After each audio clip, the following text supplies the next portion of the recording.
welcome to Magic.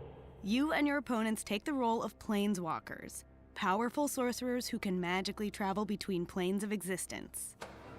To win, you must defeat your opponent by bringing his life total down from 20 to 0. To do this, you will use a variety of tools, represented in the game as a deck of shuffled cards. All players have their own decks to play with. We call this your library.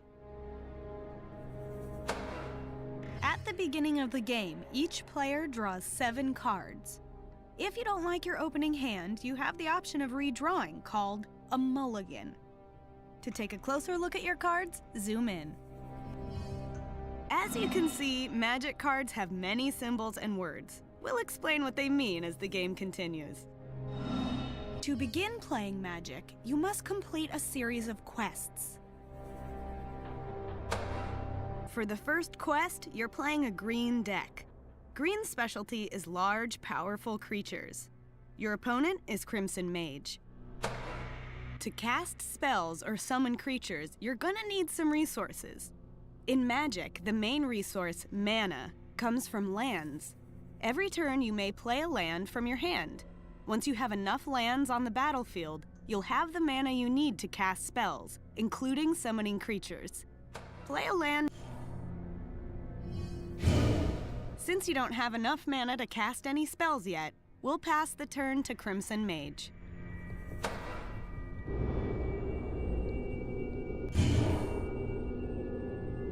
Crimson Mage will also play lands to build the resources he needs to cast spells. Now, he will cast a spell.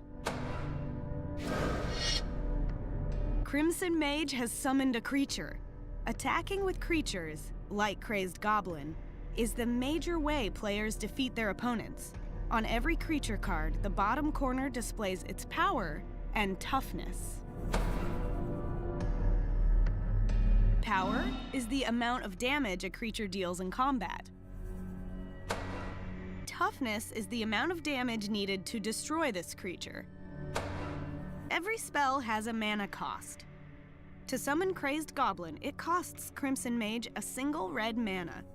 It's represented by this symbol.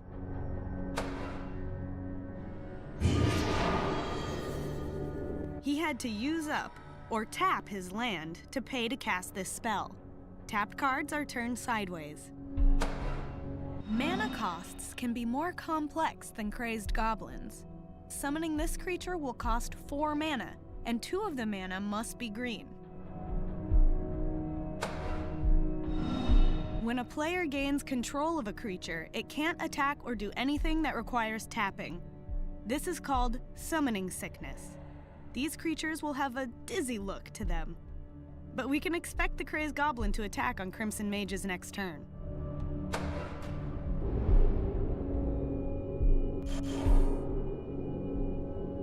Now it's our turn. Let's summon Colonian Tusker.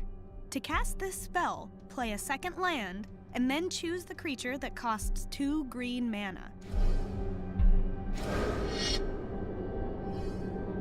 This creature's power and toughness are 3/3, more than a match for that Crazed Goblin. Let's pass the turn.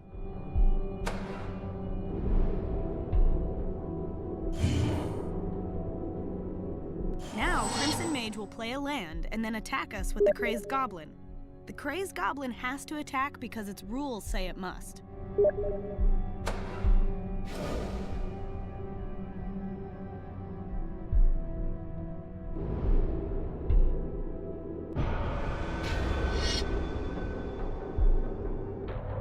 When a creature attacks, it taps and moves forward.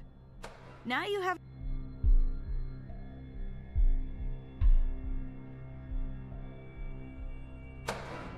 If Crimson Mage's attacking creatures aren't blocked, you will take damage. Your Colonian Tusker can keep you safe.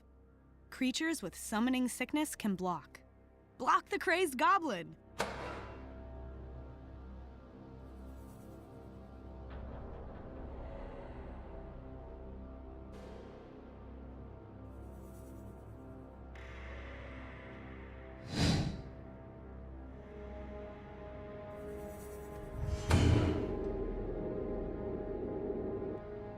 During the combat damage step, each creature deals damage equal to their power.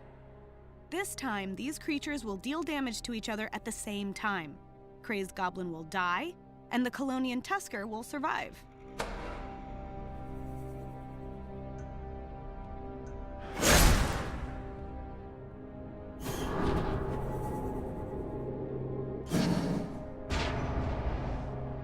At the end of every turn, each creature heals. Any damage dealt to them is removed. You don't have to keep track of damage from turn to turn.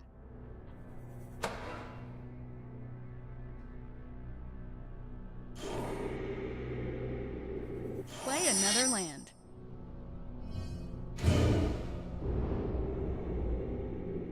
Now it's our chance to attack Crimson Mage.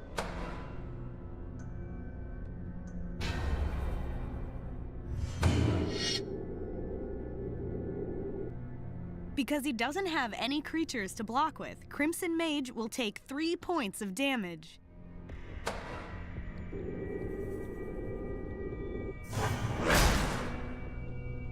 You don't have any spells that you can cast for now, so let's pass the turn.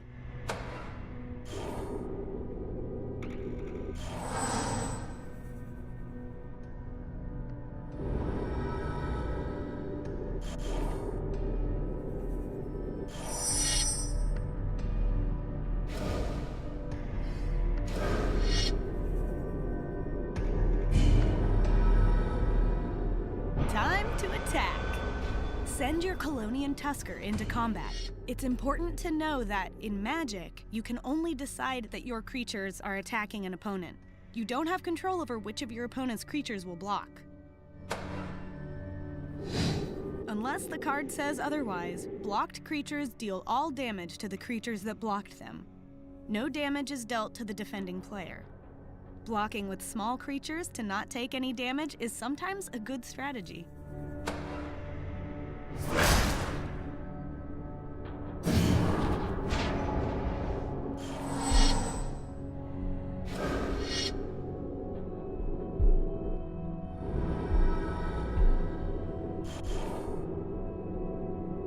This time, we're gonna try something a little different.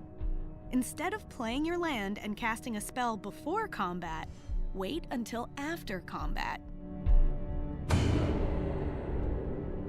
Now, attack with both of your creatures.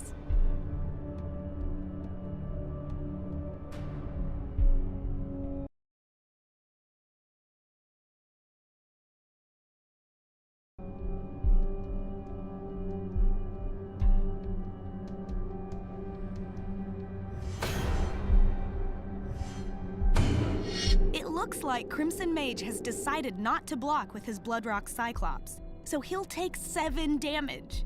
Awesome!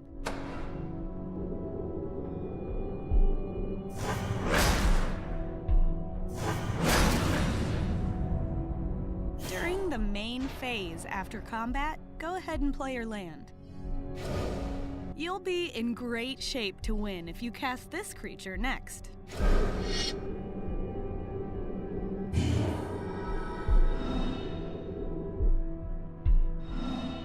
Crimson Mage will play a land and attack. Things are looking good.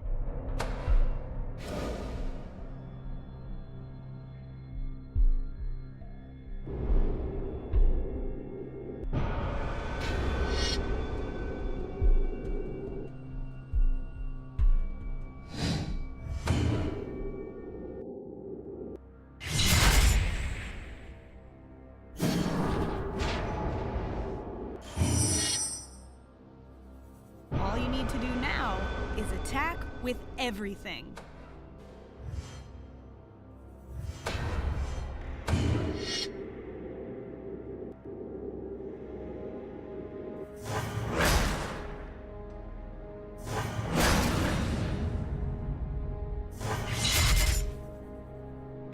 In Quest 2, we'll spice up the battle with other kinds of spells.